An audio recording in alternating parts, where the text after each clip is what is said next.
L'Istituto Oncologico Veneto di Padova coordina il progetto europeo Intent, un'ambiziosa attività per sviluppare l'umanizzazione delle cure e delle azioni a favore dei pazienti in ambito oncologico. Coinvolge diverse strutture ospedaliere oltre alle università e alle associazioni di pazienti. In questi giorni a Padova si pongono le basi operative per la formazione di personale che applicherà metodi innovativi in questa direzione con l'obiettivo di allargare la metodologia ad altri ospedali e reparti.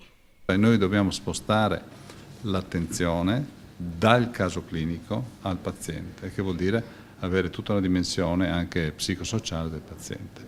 E vogliamo fare questo attraverso i sistemi innovativi di confronto tra istituti oncologici, di strumenti informatici per monitorare come avviene questa evoluzione, con l'ambizione di poi poter suggerire ai policy maker italiani e europei una politica più attiva e più stringente da questo punto di vista. Si può ipotizzare quanto pesa nell'ambito della cura l'umanizzazione?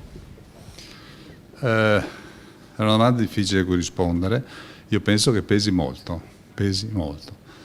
E quindi io credo che l'attenzione che noi dobbiamo dare e spingere tutti gli istituti a dare su questo sia grande. Penso che pesa molto.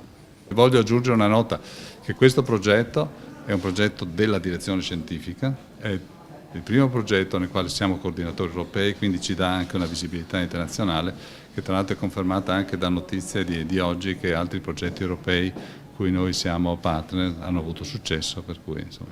Quali a questo punto ce lo dica?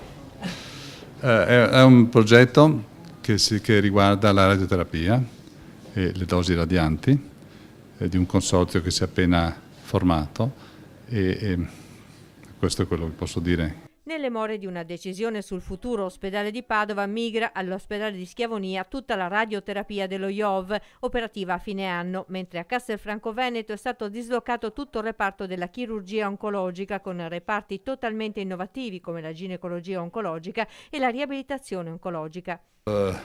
Penso che lo IOV doveva crescere, se voleva competere in ambito europeo, e anche noi dimostriamo che siamo uno degli attori europei.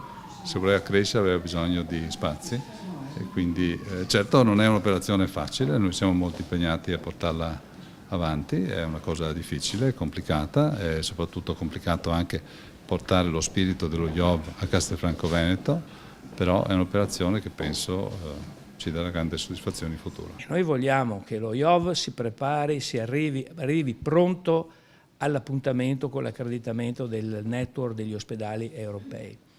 Queste è le motivazioni per cui abbiamo sviluppato la radioterapia a Schiavonia, per cui abbiamo sviluppato la parte oncologica, chirurgica dello IOV, pensando di posizionarla a Castelfranco, che è un posto strategico perché si rivolge all'Europa, si rivolge ai paesi dell'Est, si rivolge all'Austria, alla Slovenia, all'Europa intera.